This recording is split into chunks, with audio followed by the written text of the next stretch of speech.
Ya, oke, ini adalah kelanjutan dari novel Player Will Return After 10,000 Years. El Quareo telah berbaring di daratan dan dengan menggunakan rantai milik Cha Yeon-ju juga memanfaatkan tenaga yang dimiliki oleh para golem. Mereka pun membuat para golem agar menarik El Quareo menjauh dari danau. Tentu saja itu bukanlah hal yang sangat mudah. Bahkan dengan bantuan para golem, mereka belum bisa menangani El Quareo dengan benar.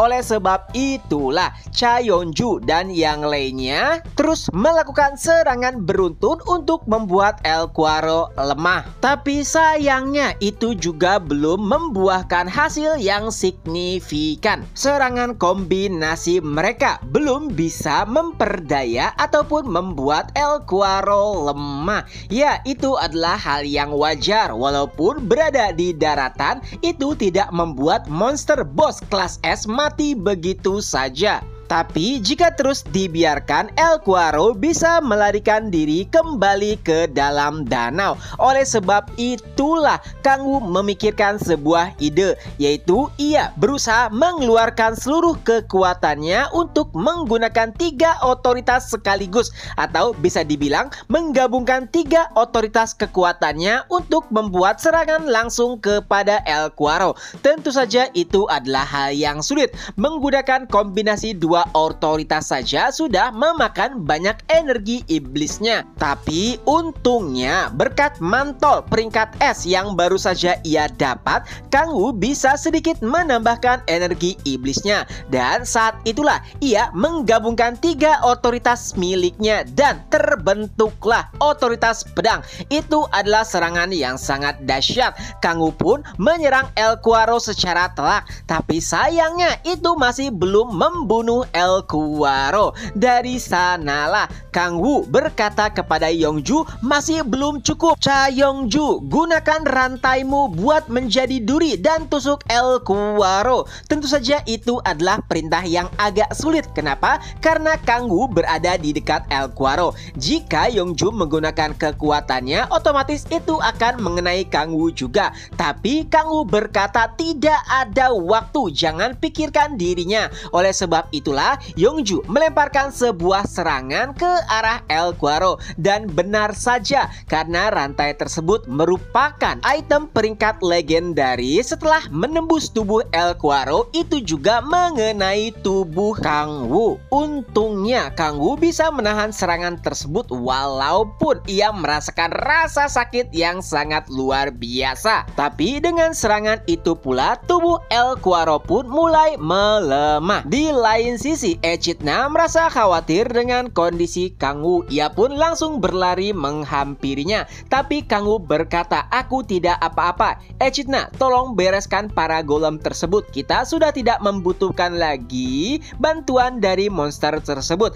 Dan Echidna pun langsung menerima perintah Kang Wu lalu membasmi para monster golem yang ada. Dan kali ini yang tersisa hanya El Quareo saja. Dengan tubuh lemahnya, Kang Wu pun mulai memandang para sekutunya dan ia pun berkata, nampaknya sudah waktunya untuk mengakhiri pertempuran ini. Masing-masing dari mereka pun mulai mengumpulkan kekuatannya. Pertama, Go Hyunmo, ia membuat serangan pembuka. Lalu Baek Hwayeon memotong ekor El Quareo. Dan tentunya itu membuat El Quareo teriak kesakitan dan mengincar Baek Hwayeon. Dan tentunya kesempatan itu dimanfaatkan oleh Cha Yeon-ju dan juga Kang Wu untuk membuat serangan yang kuat. Cha Yeon-ju pun melemparkan serangan menggunakan rantainya. El Quareo sudah hampir tamat, tapi nampaknya ia masih belum bisa dikalahkan dengan mudah. Oleh sebab itulah Kang Wu menggunakan 2 otoritasnya untuk membuat serangan terakhir. Pertama, otoritas tombak hitam, lalu digabungkan dengan otoritas api neraka. Tapi menurut Kang Wu itu masih belum cukup. Dan karena kekuatan iblisnya sudah benar-benar terkuras, ia pun membuka salah satu segel dari 10.000 inti iblis. Tentu saja itu adalah hal yang beresiko karena Kang Wu sama sekali belum bisa mengendalikan kekuatan tersebut. Tapi ia juga tidak memiliki pilihan lain. Dan dengan terbukanya salah satu segel, Kang Wu pun menambahkan salah satu otoritas kepada tombak hitamnya. Saat itulah terlihat notifikasi, "Selamat, Anda berhasil menggabungkan 3 otoritas secara sempurna. Dengan itu, kamu telah mencapai syarat kedua untuk mencapai tubuh energi iblis ekstrim." Tapi nampaknya Kang Wu tidak terlalu mempedulikan notifikasi tersebut. Yang ia fokuskan kali ini hanyalah serangan terakhirnya kepada El Quarro. Dan bam! Sebuah tombak hitam yang berisikan energi mematikan pun tepat menghantam El Quarro. Dan tentunya itu membuat sebuah ledakan yang sangat besar. Tidak sampai di situ, Kang Wu juga mendapatkan sensasi baru setelah menerima notifikasi, terutama yang berisikan syarat untuk menggunakan tubuh iblis ekstrim. Ya, walaupun Kang Wu masih belum mengerti maksud dari tubuh iblis ekstrim, tapi pastinya itu berkaitan dengan energi iblisnya. Tapi tiba-tiba Kang Wu merasakan hal yang aneh. Kenapa ia belum mendapatkan notifikasi setelah mengalahkan bos monster El Quarro, Baek Hwa-yeon, dan juga Go Hyun-mo yang awalnya terpesona dan terkejut dengan serangan mematikan Kang Wu juga mulai teralihkan karena tidak mendapatkan notifikasi. Dan saat itulah mereka menyadari jika El Quarro masih hidup walaupun setengah dari tubuhnya telah hancur. Kang Wu bahkan tidak mempercayai hal tersebut karena serangannya bahkan bisa membunuh iblis di neraka lingkaran ke-7. Tapi yang membuatnya frustasi adalah El Quarro dengan setengah tubuhnya berusaha untuk kembali ke danau. Energi Kang Wu sudah terkuras habis. Lalu ia pun berkata kepada Yongju untuk menahannya menggunakan rantainya. Dan dengan cepat Yongju pun mengikatkan rantainya ke El Quarro. Tapi sayangnya energi Yongju juga sudah terkuras habis. Rantai tersebut masih belum bisa menghentikan pergerakan El Quarro. Kang Wu nampak putus asa. Ia pun berkata, "Tahan, jika dibiarkan maka usaha kita akan sia-sia."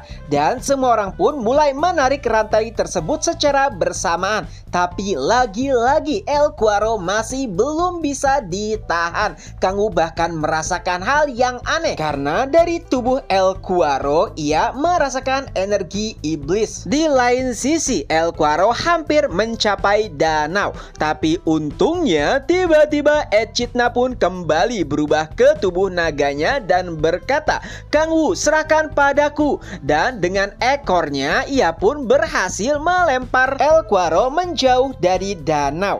Walaupun El Quarro bukan tandingan Echidna, tapi dengan tubuh yang terluka, Echidna bisa membuat perlawanan yang berarti. Dan setelah beberapa serangan terakhir dari Echidna, akhirnya muncul sebuah notifikasi. "Selamat, kamu telah berhasil mengalahkan monster boss kelas S, El Quarro." Dengan itu pula chapter pun berakhir. Nah, itulah kelanjutan dari novel Player Who Return After 10,000 Years. Semoga terhibur. Ketemu lagi di next video. Bye-bye.